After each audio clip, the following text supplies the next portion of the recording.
Nakapag-sign in na ako sa Steam mobile app. What's up guys? Welcome to Smart Tutorial Sub, and for today's tutorial ay tuturuan kayo kung paano mag-sign in sa Steam account mo sa Steam mobile app this 2025. Ito ang easy way in signing in. Pero bago tayo magsimula ay huwag kalimutang pindutin ang like, share, and subscribe. Una po of course ay pumunta sa Play Store app. Tapos search po natin ang Steam app. Then install na po natin ito. Then after po natin itong install ay i-open na po natin. Then dito naman po guys ay magsasign in na tayo. Ilagay po ang iyong Steam account name saka yung iyong password. Pag okay na po ay tap na po ang sign in. Then maghintay po ng ilang seconds.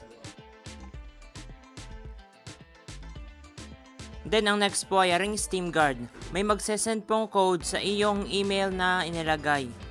After mo po makita yung email ay ilagay mo po diyan yung code. After mo po ilagay yung code ng tama ay pindutin po yung sign in. Tapos nag-pop up po ito, welcome back to Steam.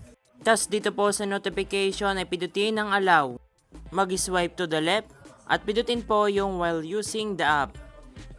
Then pindutin po yung done. Ang gagawin ko po ay skip ko po muna, so pindutin po yung button sa taas.